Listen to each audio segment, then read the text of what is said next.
Not so hot?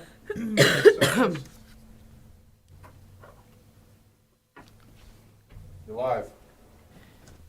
Good evening, everyone. I'd like to call this meeting to order. This meeting is of the Town of Auburn School Committee. It's being conducted in person and is being recorded by Auburn Cable Television. All are welcome to join in person here at 5 West Street. All supporting materials that have been provided to members of this body is available on the town's website. The public is encouraged to follow along using the posted agenda. Thank you. Can we all please rise for the pledge? Pledge allegiance to the flag of the United States of America and to the republic for which it stands, one nation, under God, indivisible, with liberty and justice for all. The vision of the Auburn Public Schools is to educate and prepare students for the opportunities and challenges of a changing world. Our commitment: we'll create, maintain, and support an environment that fosters a sense of belonging for all students in our schools, respecting race, color, sex, religion, national origin, sexual orientation, gender identity, homelessness, poverty, spoken language, and ability. Do we have any citizen comments? All right, we'll move on to special recognitions. Thank you, Madam Chairperson, for this evening. Just as an announcement to let folks know that on New Year's Day, we had 3 Auburn High School students, Calla Anderson, Carson Rassicot, and Claire Smith, march as part of the New England Honors Band in the Rose Bowl Parade, which was really an awesome event, if any of you watch it on New Year's, so we're proud of them. And we'd also like to congratulate Ben Miola and Logan Plum for their acceptance into the New England Music Festival Honor Band. Ben and Logan will join top musicians from all around New England at the festival in March. Logan received the second highest score and will be sitting principal trombone in the concert band. So nicely done to all of those students. All right, next is the minutes. I'm seeking a motion for approval. I'll make a motion to approve the minutes from 12/18/2024. I'll second. All those in favor? Aye. All right, no student reps tonight. We thought they were coming, but, okay, all right, nope, they can't make it tonight. All right, superintendent's report, student spotlight. All right, we'll move on to Student Spotlight. This evening, we have some folks here from Bryn Mawr School who are going to talk about universal design in English language arts. So I'll let Mrs. Beverly, Ms. Finuccio, Ms. Rourke, and we have Brady Hamilton and Lila Powell all set to present.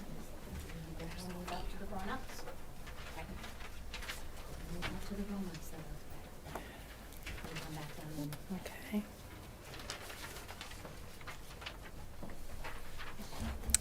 Hello, my name is Jessica Rourke. I'm a first grade teacher at Bryn Mawr School and a UDL coach as well. And I'm Dawn Finuccio, reading specialist and the other UDL coach. We'd also like to introduce our student representatives, Brady Hamilton and Lila Powell. So tonight we're going to share with you all the wonderful UDL happenings at Bryn Mawr School and in our classroom as well. All right, so as you likely know, we are in our 4th year of Auburn's UDL initiative. Universal Design for Learning is a framework to improve and optimize teaching and learning for all people based on the science of how we learn. This approach offers flexibility in the ways students access material, engage with it, and show what they know. Just so you're aware, we don't use the term UDL with our students at our level. We use a lot of, best choice for me, what helps me learn. And one of the goals of UDL is learner agency. And rather than just giving students knowledge, we want students to be active participants in their learning. Learner agency helps students become more confident, engaged, and effective learners. So we feel that at the pre-K to 2 level, we are the building blocks for creating these routines so that students can move ahead and go forward in the upper grades with more UDL practices. So Mrs. Finuccio and I are going to discuss how we incorporate UDL into our ELA block. So you were each given the Universal for Design for Learning guidelines. The guidelines offer a set of concrete suggestions that can be applied to any discipline domain to ensure that learners can access and participate in meaningful, challenging learning opportunities. It's a tool for educators to help them implement UDL. It offers suggestions and ways for them to incorporate UDL throughout the classroom. So during our presentation, you'll see the slide number noted on the guidelines. Those are some of the examples you'll see tonight where we address those principles and the considerations that are associated in the guidelines. So, okay. So this is an example of a lesson that we're going to talk about this evening. So this is utilizing our Wonders program, our reading program Wonders. The students were asked to identify the character, setting, and events in a story. The story was called The Pig, the Wolf, and the Mud, so it's an adapted version of The Three Little Pigs.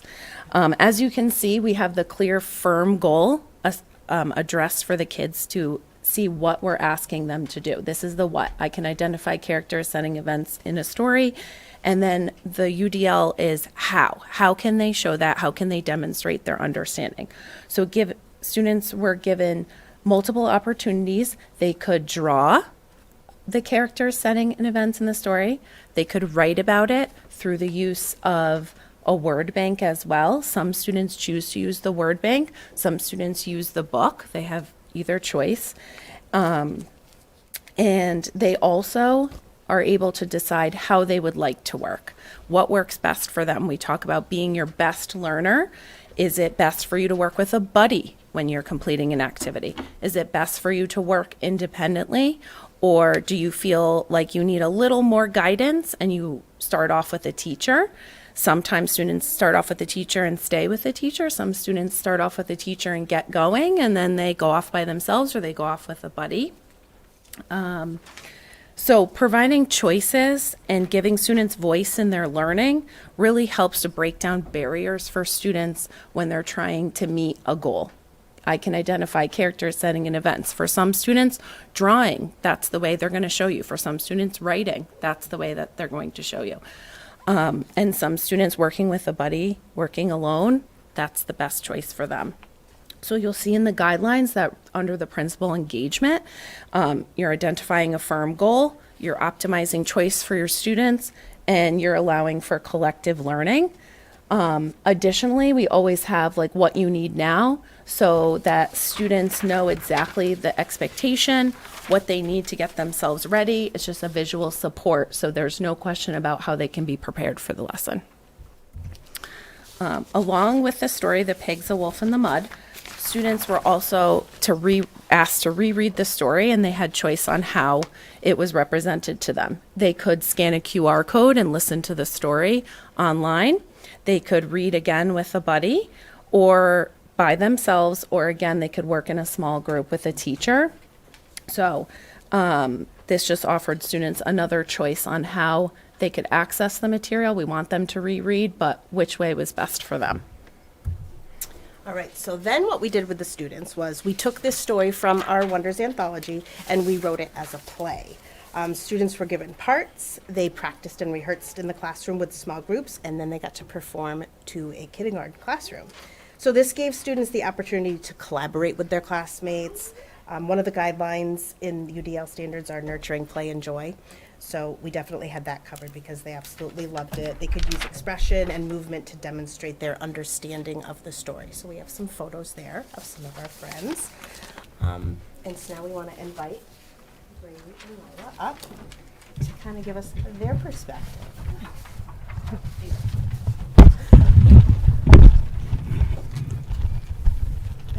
I think you can bend it a little bit, just be gentle. There we go, that's good. They'll hear them. So we have slowly introduced and practiced different ways to retell a story. Our choices have included drawing about it, writing about it, and acting it out. The students are going to tell us a little about how they feel. Lila, what choice do you like best from the choices we had in reading? I like acting out the story. It makes me happy, and the other kids enjoy it. Okay, Okay, and then within these options, students also have the option to work alone, with a partner, or with a teacher. So Brady, you told me that you like often working with a partner. Why is that? Because 2 sets of eyes are better than 1. Brady, what happens if you get stuck when you're working? I can ask a friend for help, or I can join the teacher's group. All right, Lila, what about you? How do you usually like working? I like working on my own. To challenge myself, I try not to use the word bank. Okay, let's talk a little bit about writing. What are some different choices you have in writing? Brady? We have paper choices with different lines. We can draw, write, or do both to show what we know. Sometimes there is a sentence starter on the board if we need it. All right, so do you like having choices? Yes, it helps me be the best learner I can be. All right, Lila, how would you feel if you didn't have these options? I would freak out with no choice.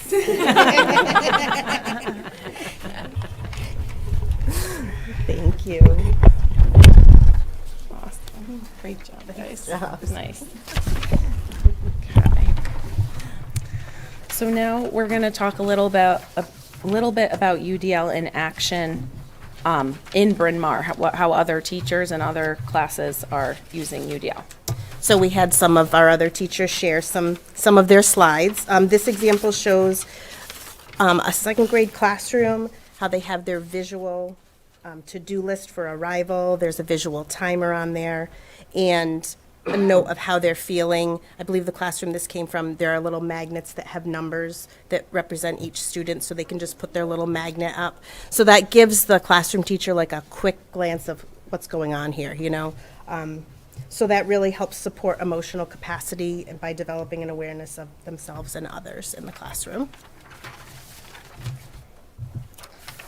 This is in kindergarten. So on this slide, you'll see kindergarten students getting choice in their writing. Students were asked to write about their winter break. They could draw a small moment. They could write about it, or they could draw a few snapshots of their winter break. So this also fosters students' voice and choice. For some students, it's best that they just draw to show how their winter break went, and for others, they might just want to write about it. Excuse me. And here is another example. This shows how we foster belonging and community and promote reflection. This summer, several teachers from our school were trained in restorative circle practices. So the teachers who received this training are incorporating the restorative circle into their weekly lesson. So this helps engagement by fostering collaboration. It cultivates empathy and student reflection based on the question or topic.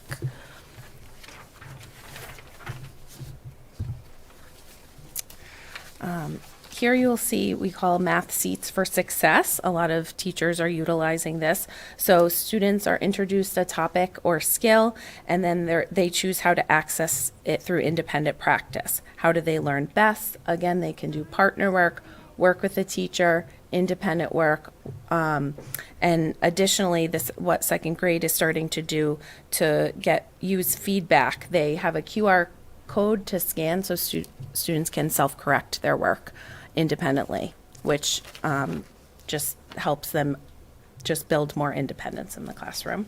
So this falls under action and expression. All right, so in conclusion, as we said, the goal of UDL is learner agencies. So these building blocks that we are providing here at Bryn Mawr School are going to help the students as they move forward in the upper grades. We believe that what we are doing is helping our students to become more self-aware about themselves as learners, which we definitely, I think, that Brady and Lila have demonstrated. They're learning how to make the best choices to support their learning, and also to learn that that's flexible. It's not going to be the same at every day. So we hope we've given you a little glimpse of some of the great things that are happening at Bryn Mawr related to our UDL initiative. Thank you. Thank you. Great, thank you. Awesome. Any questions?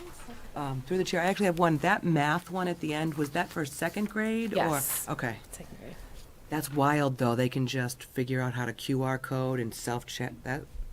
I couldn't do that in second grade, I'm just saying. It takes a little practice at first. Yeah. All of the choices and all of the things takes a little practice, but they learn quick. Yeah, they get it quick. It's Different great. worlds. That's all I'm saying. 7. That was not what I was doing at 7 or 8. Yeah. I kind of want to go back to elementary school. I You can mean, it actually looks like decide you how guys you had, want to like, learn. fun. Wow, and it's like unfathomable. I was just gonna say, it's nice for them to have choices. Yeah. Yeah, That's great. great. Yeah. Well, and I just have to say, so you know I've been singing this UDL song for a number of years, as well as now with restorative practice, and it is amazing to see it come together, to see our students talking about this. And, you know, I'd love to come see a class sometime if there's ever an invitation to come in just to sit and observe. But I do think this is transformational for kids learning, right? That idea of that agency that you're giving to them by the work you're putting in. And, you know, no joke, this is not easy to do. So we know that. There's a lot of work that goes behind all this preparation for all of this. So thank you for that. And to our friends who came today, we'd like to say thank you for them. If they'd like to come up and shake our hands for being so brave to come and talk to us tonight. Yeah, absolutely. Great job. Oh, great. You did a great job. Nice job. Thank you. Nicely Good done. job. Great readers. Awesome. Come on. Great job. Thank you so much for coming. We appreciate it. Nicely done. Nicely done. Too. Excellent job. You know, they make it come alive. Great job. And with that, you are all free to go.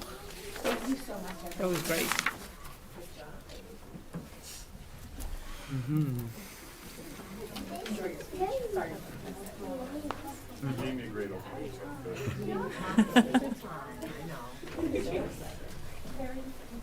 Yep. We want to jump down and let Glenn go next. Yeah.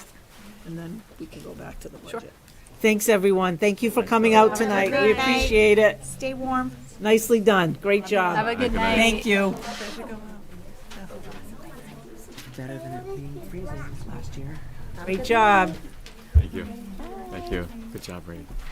Bye. Thank you. Good job, a great Brady. night. See you Saturday. See ya. He's on Roland's basketball team. Oh, Cute.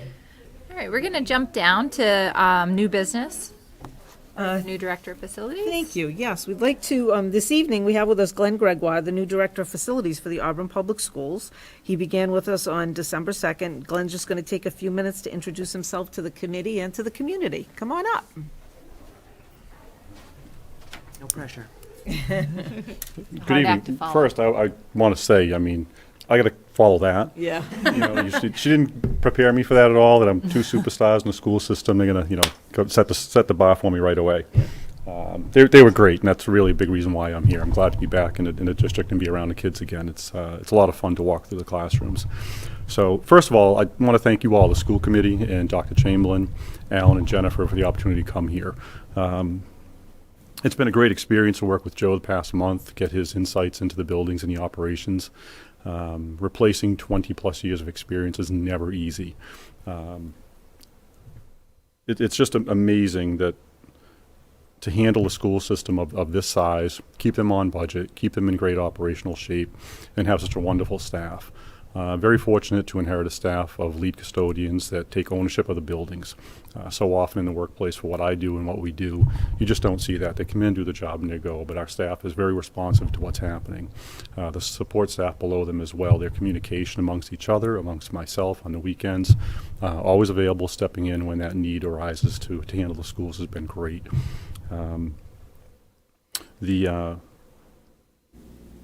The systems that they have in place here, at least finally after the past month, I'm pretty comfortable with those and what's happening. My work experience itself has put me in a position to be able to handle the automated logic system, which is where I'll be going when I leave here. It's just to make sure the buildings are doing okay temperature-wise, and hopefully we don't have any breakdowns.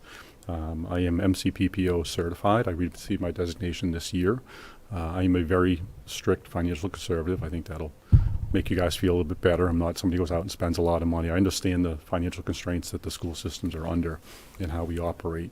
I always try to look at the balance between what are we buying for chemicals and processes, what do we have for equipment, because our single biggest cost always is the staff that we have on hand. So I try to work with them and keep an eye on what they need for tooling to make sure that they're efficient in what they're doing. The biggest system I have left now is Munis. I will say that's probably the weakest point I have, so I'll be leaning very heavily on Jennifer and Lisa in the next week to get more familiar with that. It's nice to be here. I think it's leadership develops great people. Leadership develops great places to work.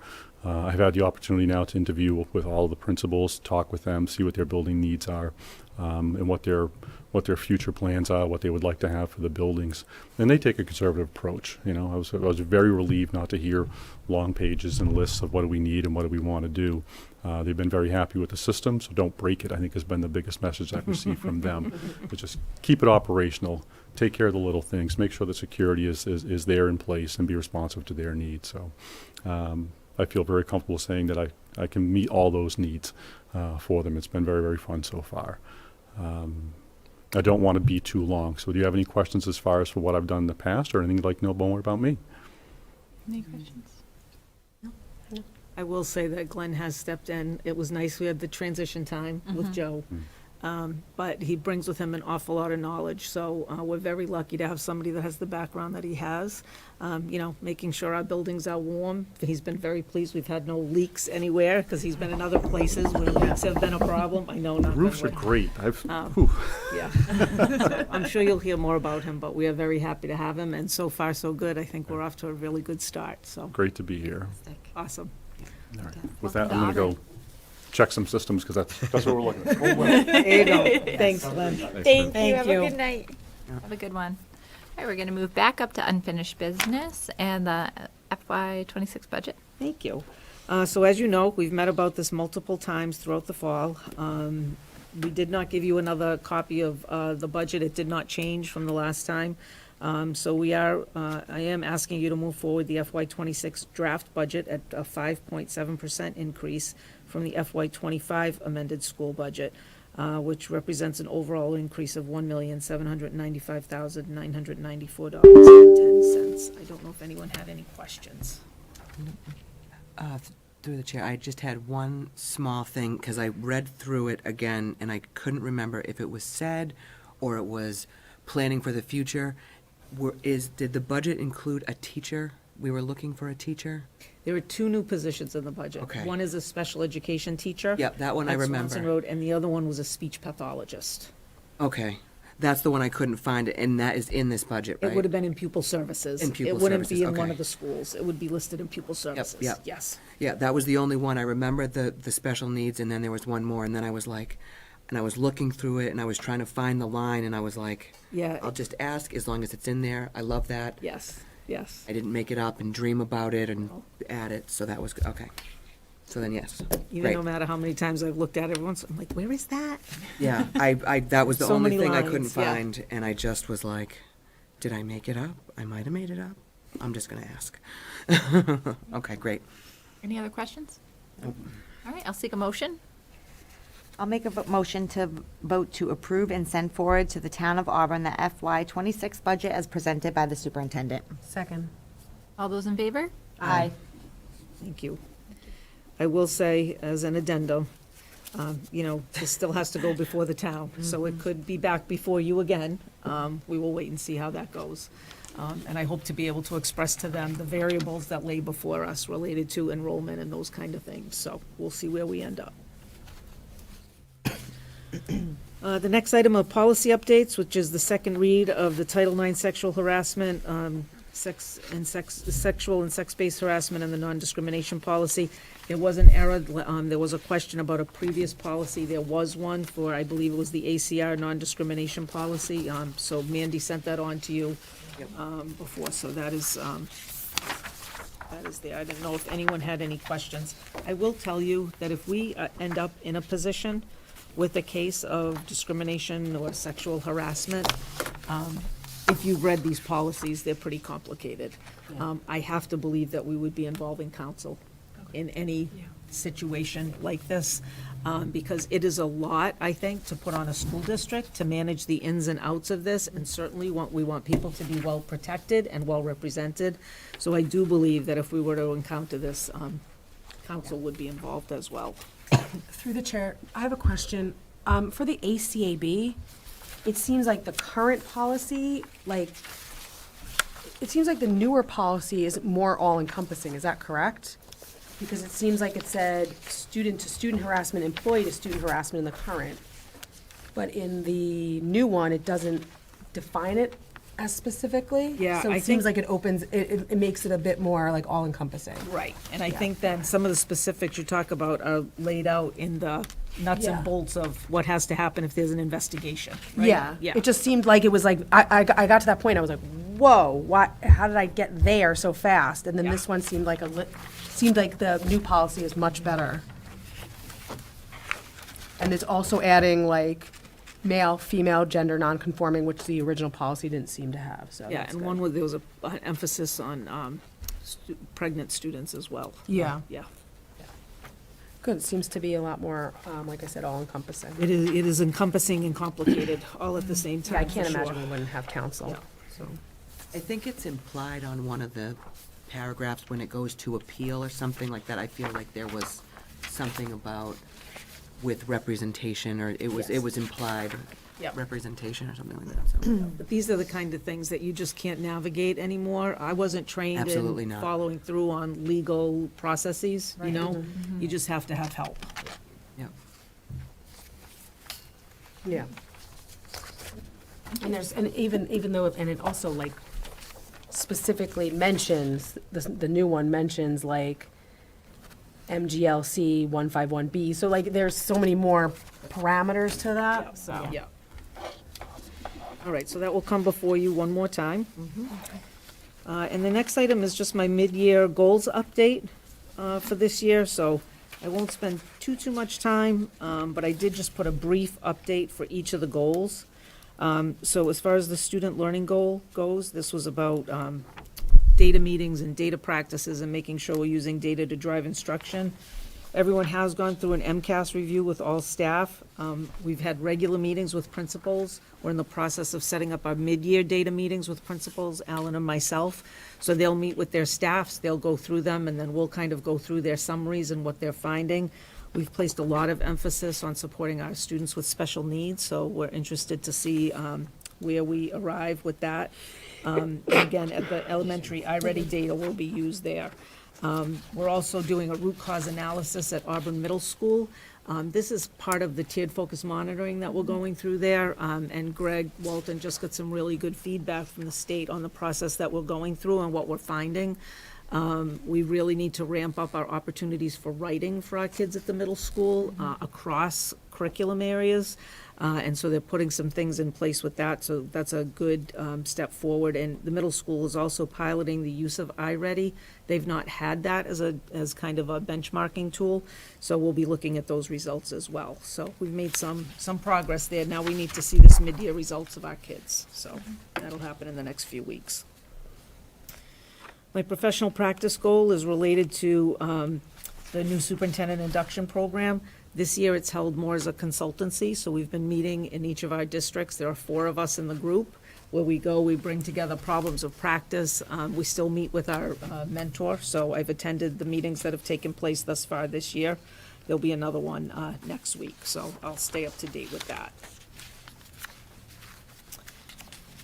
The next goal is about deepening our knowledge around bias and racism.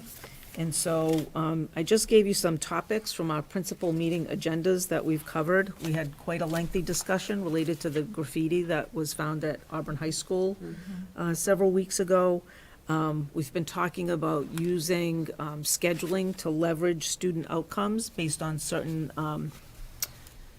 groups of students who may or may not be getting what they need. We continue to talk about our newly arrived students and the impact of what we do on our students in the shelter, religious holidays and expectations for students, and making sure that we're being inclusive about considering other religions and how that might impact a student's ability to complete work. I've shared out guidance we've received from Governor Healy and Attorney General Campbell on combating hate in our schools. We spent a lot of time talking about that. There was a lot of talk for a long time strictly around bullying, and they've really expanded that to harassment, which can be considered a one-time thing that can be considered harassment, where bullying always had to be kind of that repeated event. So they're expanding that. We continue to look at our bullying protocol, Lenny Learning that we've brought on for a curriculum. We've talked about that and the lessons. Actually, Alan's going to talk about later this evening what the things that we've been able to bring to kids to help under this. We had a long discussion about it. There was an article of a local school district who had a really bad bullying situation in their district, and it wasn't to look at the district in a negative way, but to say, what can we learn from this should something like this ever occur here? So we're really trying to build a reflective, ongoing process around these issues that can arise. Beth, could you share that article with us? Sure. When you get a chance. Yes. I'd be interested to read it. Yes. The first district improvement goal was related to teacher evaluation. We've heard from teachers that it's not been all that meaningful, and that it could be done better and more rigorously, I guess.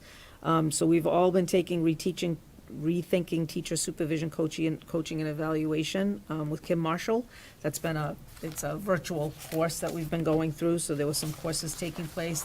Everyone received his new book, and we've kind of been pulling out excerpts of that so that we're talking about what is good feedback, when is it powerful, how can we make it better, not only with the timing, but certainly also with the content. So that's been something, we just talked about it today at our principal meeting this morning. The next one is around updates to the strategic plan. So I did 4 last year. I just had one go out again this year, and there'll be another one at my next, not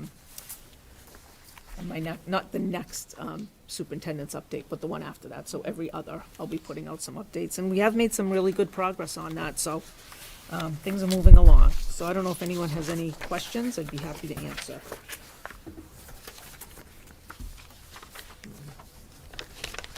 Any questions?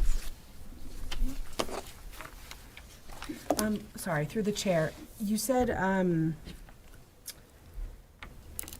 you're talking about we are conducting a root cause analysis of AMS related to the performance students with special needs, are we looking at MCAS data and seeing that the special needs kids are not writing, like they're falling below? Is that what we're Well, saying? we're looking at they're not performing where they should be Okay. performing. And so why is that? Okay. One of the things we found out of that conversation was that they're just not writing enough. Yeah. They're not writing in the content areas enough. They're not writing in ELA enough, right? There is some writing, but trying to build in that feedback cycle. We're looking at bringing empowering writers up through the middle school next year, so. Yeah, it's just, it's interesting. I just wanted clarification on that because it's interesting because it seems to be like a common theme across that a lot of students did not do well specifically on the written part of the MCAS. Yes. And that's what we're seeing is like, they're doing well in the multiple choice, but when you get to the writing part, you're like, ooh, and that's where we're losing a lot of points and stuff. And because of this like long sustained writing that requires them to like put more than a paragraph together, which Correct. seems to be a struggle. And I know looking at, my own child's MCAS, she's like, I didn't even get to the writing part. And I'm like, oh no. Yeah, I will say that writing, a lot of teachers haven't received a lot of instruction in the teaching of writing. True. Right? And so we are looking to provide some of those supports to them as well. I mean, and I say that, very broadly. Many of our teachers are very skilled at it, right? But it is a complicated skill to teach. There are so many nuances to it and how you really get kids to move forward. So we think that programmatically, if we bring something in, that will also provide some PD around that I think will help everyone. From the educator side, like many of us, when we went through our teaching program, like we were never taught this is how you teach how to write. Yeah. And so you kind of always like left that up to the ELA teachers. But in addition, part of writing is giving feedback and showing the students like how they can improve, why did you only get this grade and this is why. So a lot of it is not only like do we not know how to teach writing, but we also kind of lack the concept of like how to give proper feedback that's going to help them learn and grow. Yeah. And that's not just about mechanics. No, Right? yeah. Because mechanics feedback is easy to give back. Well, you don't have a period, you don't have a capital letter, you spelt this wrong. But that kind of idea development or, And I never looked at that as a bad thing when someone's like, well, no one taught you how to teach writing. I'm like, you're right. No one did teach me how to teach Yeah, writing. yeah. Yeah. It's not like a ding against the teachers. It's more of a, let's like, help us help. Yeah, Help us because help it's them. really complicated, It is. and what each student needs is completely different from the next student. So it's a very complex thing to teach. One of the drawbacks of going to technology, I guess, Yes. too, not having True. that. Yeah. All right, so we're now back to new business again. And so in your packet, you have the Assabet Valley Collaborative Annual and Audit Report. This is something that is done, given out to you each year for your review. It is required by law that, because we're part of that collaborative, that we share this information with you. It is gone through by the Board of Directors on which I sit. We sat with the auditor and went through everything. Assabet Valley's done a nice job of pulling their finances together, and they offer some terrific programming. We've taken advantage of some of their professional development related to restorative practices, off and on, so I don't know if you have any questions about it, but it is a perfunctory task that we present to you. Okay, the next item is a portrait or vision of a graduate. So several years ago, I don't know where we are now, year 4 or 5, outside of our NEASC evaluation, who comes to the high school and they evaluate lots of things about programming there. Part of that came out several years ago, we were tasked to begin to develop the portrait or vision of a graduate for the Auburn Public Schools. At that time and ongoing, there has been some work done related to that with staff at the high school. However, typically, when a district develops a portrait or vision of a graduate, they develop it for a student from pre-K to 12. So what are the competencies? What are the big bucket skills that we want all our kids to have, right? Be a good communicator, as an example, right? We want all our kids, whether they're 5 or 18, to be a good communicator. And so you would identify 5 or 6 of those kind of big bucket skills that we want all our kids to have. And then what happens is at each level, you back that out. So what does it look like at Bryn Mawr or Packagug to be a good communicator? And what does it look like at Auburn High School to be a good communicator?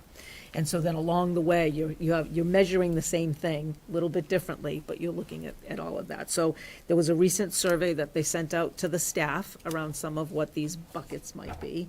There'll be a survey that will go out to families. There'll be a survey that will go to particularly high school and maybe middle school students to kind of get some feedback from them. And then there'll be more of a gathering to kind of come together to tease that out and narrow it down. So I just wanted to let you know that it is on path and on track, and something that's very exciting. If you Google it, many districts have already done this, some better than others, right? I think the more complicated it gets, the less effective it is. You see some that seem so simple, and then when you read it, it's like, well, that really makes sense when you're talking about kids from pre-K to 12, right? You can't muddy the water too much because they're so different. Yeah. So it's kind of exciting. Spencer Kennard and Melissa LeBone were all involved in the NEASC visit, so they're kind of leading the charge on this. So more to come. I just wanted to put it on your radar. Through the chair, I like the communication one. Can that be one? I think that's like such a beautiful picture from K to 12, like how drastically that changes. Just that one thing, you know what I mean? Yeah, yeah. Like And how you can work on that skill with kids at both of those levels. Every single, Yeah. going from egocentric and now they're like, Yeah. I like that one. Yeah. We should use that one. The next item is about the competency determination. So I suspect you're all aware that in the last election, there was a vote about MCAS. And the vote was to whether or not to continue to use MCAS as the benchmark for the competency determination for high school students, which happens after their sophomore year. They're given this competency determination. It was always based on MCAS. Well, it is now, by vote of the people, we are no longer able to use MCAS as the competency for the competency determination.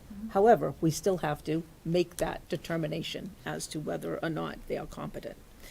So Mr. Keller and I have been working with Mr. DeLongchamp and Ms. LeBome at the high school to figure out what we're going to do. Now, I will tell you in large part, everything I've seen from other districts is primarily looking at, by the time you finish your sophomore year, you've passed 2 maths, 2 English, and one of the recommended sciences, which for us has always been biology, right? Because it was that coursework, along with the MCAS, that was the expectation. So DESE has left this to the districts. So every district may have a different competency determination. And they have basically said that they, for all intents and purposes, they're not coming out with anything standardized according to this, which is, I don't know, troubling to me in a number of ways, where you talk about equity across the state, right? If that's ours, but somebody else's is something like, where's the equity in that? So we will be bringing forward to you for your approval, probably at the next meeting, what we're going to recommend at this time with what we know, with where things stand, And seemingly it would be that, 2 math, 2 English, and one of the sciences that are recommended. But more to come on that, and there will be something formal for you. But it really has, and at this point in time, from what I know from Mr. DeLongchamp, we do not have any students that are going to be impacted by this year. So some districts may have kids who didn't pass the MCAS now when they've had their chance to take it this year. And they may or may not have the coursework that they need to now get the competency determination. And for some kids, that can kind of linger, and that can impact their ultimate graduation, because you have to have your competency determination in order to graduate. We do not have any students that will be impacted in that way, thankfully. That's why there's not a huge rush to get this kind of done, because at this point, based on kids that have taken the MCAS and whatever makeup, we're okay. But yeah, there could be some districts that are really scrambling to figure out how to help kids work through this and get them the grades now that they need, because they can no longer use the MCAS. Because if you're saying 2 math, 2 LA, 1 science, would that be like a full year of those? Or 2 just Courses. 2 So, courses? yes. Okay. So, Yeah. so basically what you're saying is that you might have some, not us, but other districts might have an issue where a kid like failed freshman year math. Okay, I just wasn't getting that. Took me a Yes. minute. Yeah. So failed freshman year math, failed sophomore year, failed junior year, and now we're like, you need 2 maths and you still don't have one. And you can't use the MCAS. Yeah. Okay. Yeah. So, yeah, it's tricky. It's tricky how they've left this. So, more to come. So I will be bringing something forward to you for your approval once we get there. But we are getting close to having something to present regarding that. We'll move on to teaching and learning. All right. So before I jump into my topic tonight, I just wanted to mention, so you had Jessica and Dawn here tonight as presenting on Universal Design for Learning. Earlier today, I met with all the UDL coaches, and I think you're probably aware of this, but we have 9 UDL coaches in the district. And so Dawn and Jessica aren't just teachers, they're also the people that are moving forward UDL in the district. And so it's a really important role, and I'm thankful for what they and the other 7 UDL coaches do. We have 2 at each building, with the exception of the high school where we have 1. And so they're leading book groups with staff. They're presenting at faculty meetings. The past 3 years, this is the first year we're not moving forward as with UDL as a major professional development goal. It is still a major goal of ours, and that's the responsibility is ultimately kind of on those coaches. And so, like I said, the book groups, there's this 365 days of UDL where they're putting those in the teachers' rooms and talking about, here's something you could try out today. So it is still a very important initiative, and they are moving that work forward. So I wanted to acknowledge the work that they're doing. And then we also talked about writing professional development, whether it be at the middle school. I think, and I know I presented to you previously, at the K-5 level, we have empowering writers working with us. And we do have teachers, and I'm not saying that people were implying this, but we do have teachers that are very skilled at writing. One of the issues that you run into is that when it's one way in this teacher's classroom and one way in this teacher's classroom, that can lead to a struggle on the student end. And so developing those consistencies, not just at grade level, but also vertically, K through 8, which is ultimately our goal, I think will lead to really enhanced performance and confidence and skills on the part of students. So I just wanted to mention that. And you heard Dr. Chamberlain earlier talk, as she was going through her goals, talking about Lenny Learning, and so that's what I'm talking about this evening. I was having some issues with clicking through here, so I'm just going to have to roll through. As you know, one of our strategic plan goals is enhancing K-12 social emotional supports. And so what I'm talking about tonight is brain health literacy. Back in, actually, let's start with why brain health literacy. So according to the Centers for Disease Control, 44% of teens struggle with mental health. 75% of mental illness starts in adolescence, and 50% of those who struggle actually never seek help. And we know from a lot of studies that brain health literacy leads to heightened awareness, actually seeking help, and ultimately better outcomes. The term, you'll notice, so there's often, what we're accustomed to seeing is mental health literacy, and there's this shift with Lenny Learning, and we're in agreement with it, to this brain health literacy. The term brain health literacy implies that these conditions are physical and they're treatable. And so that is a shift in kind of thinking about mental health literacy and applying it as brain health. So in June of 2023, Dr. Chamberlain, Principal DeLongchamp, and I met with Lenny Learning, which at the time was called Brain Health Boot Camp. And they had information about information that could be shared with high school students to talk about suicide, to talk about mental health. At the time, we were very intrigued by it, and they showed us the opportunities. They now are called Lenny Learning, to build customizable lessons that are aligned to state standards. That information in their teaching lessons, and their lessons were vetted from a variety of sources, and I'll talk about those in a minute, that are research-based.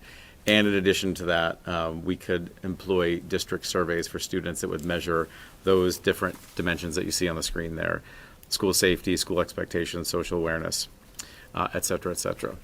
So we started with Lenny Learning this past year, and we launched in October 11th.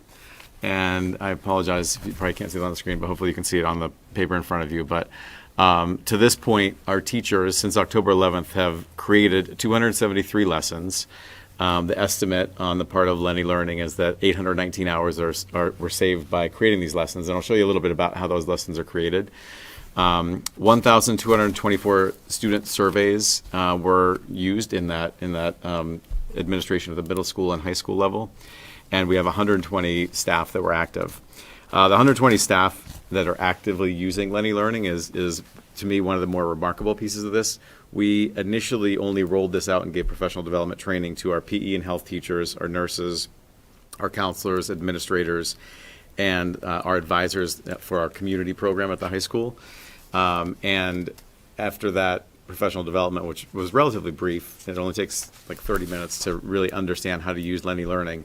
A lot of teachers those people that were at that training were sharing it with their teachers, the fellow teachers, and word kind of spread. So you'll see on the list, there are a number of teachers. This is not just social emotional learning. You see teachers at the high school, content teachers that are creating these lessons.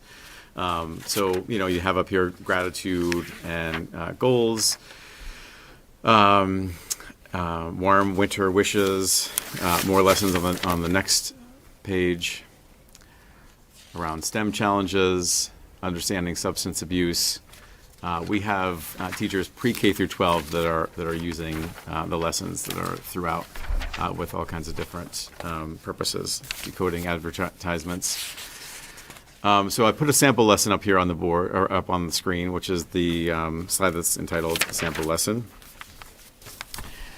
And this was basically what happens, this is called Lenny Learning. So their AI, which is a llama that is connected to them. The content within Lenny Learning is vetted by Harvard Medical School, Yale University, Columbia, University of Pennsylvania, MGH, Dartmouth, Mount Sinai. And so we as a district, and I know a lot of teachers are still apprehensive about AI, the beautiful thing about Lenny is that anything that you're searching for, if you want to create a lesson, is controlled within resources that were created by those organizations that I just mentioned. So if I'm a teacher going in to create a lesson, which I've done, you actually you say what age lesson you want to create a lesson for, what the goal of your lesson is. The amount of time you have. It can be, I've got 5 minutes, I've got 30 minutes, I've got 60 minutes, what have you. What strategies you want to use, what materials you'd like. You'd like to have videos, readings, discussion, any accommodations that you need to consider. And within 30 seconds, Lenny will spit back out a lesson with all those items that you see kind of on the right-hand side. So that's the teacher guide that includes videos. There's some amazing videos. I was looking at a lesson that somebody created on understanding differences. There's an amazing video on dyslexia and what it's like as a student who has dyslexia, what letters kind of look like. So we've had a variety, as I mentioned earlier, the number of lessons that have been created and used in pre-K through 12 classrooms. And so this has been a very exciting development for those teachers. The last thing I'll put up here that I just want to discuss is the annual climate lesson. The annual climate survey. This is given at the middle school and at the high school. This first screen shows those 10 different dimensions and where we rank on those. And this is all schools combined. And by all schools, I mean middle school and high school. You know, and you look at school engagement, and I believe is it a 4.4? I didn't bring my I glasses. think it's 4.2, which is, you know, less than what you'd want it to be. It's out of 10. One of the things we talk about with Lenny, and we see this in vocal data across the state as well, is school engagement is not one of those things that is really high in a lot of schools across the Commonwealth and across the country. So at first glance, you look at that and say, oh my gosh, we're rough in school engagement. When we compare ourselves to other school districts, we're right in the ballpark. So that's where we rank on, again, middle school and high school. We can break this down by school. And then the next slide on here is actually breaking down, just looking at supportive relationships exclusively, and then you can see how we ranked in that. And then the last thing I'll mention is Lenny is the little llama that's in the corner here. If you're a teacher or an administrator looking at this, you can actually click on Lenny, and I did this earlier this week. You can click on him and say, where are we struggling, and what are some of the things we can do in engaging relationships and supportive relationships, and the AI will then spit back out some different strategies, some teaching recommendations that teachers can use, that administrators can use. So it's been, I remain, as I mentioned earlier, very apprehensive about AI, because I think it is a really big, wide swath, but this is a controlled AI, and teachers have been really fond of it. It's saved them a lot of time searching aimlessly on the internet and pulling together these materials. So I just wanted to share that briefly with you, how powerful this has been. And again, when we went into it, we were looking kind of exclusively at social emotional supports, but there are a lot of things. Our PE teachers, I don't know if you can see it. Yeah, spike balls in there. Our PE teachers are using it. Our science teachers are using it. And there's a lot of STEM lessons in it. So it's been really powerful. Any questions? That's great. Business and financials. So I provided a year-to-date budget report for the FY25 school year dated January 2nd, 2025 for your review. And I'm happy to answer any questions you have. And I've also provided a listing of budget transfer dated January 2nd and January 8th, 2025 as presented, between the same series and between different series for which I'm seeking your approval. You just printed it today, that's why the date is. I okay. know. Okay. I do it every time. I'll seek a motion for that. I'll make a motion to approve the list of transfers dated January 2nd, 2025, as presented by the business manager. I'll second. Can we do, it's January 8th? January Oh, 8th. sorry. To approve, I will make a motion to approve the list of transfers dated January 8th, 2025, as presented by the business manager. And I'll second. Any questions? All those in favor? Aye. Aye.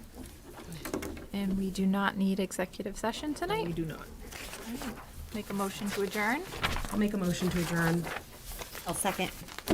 All those in favor? Aye. Have a great night, everybody. Thank you. Are we off?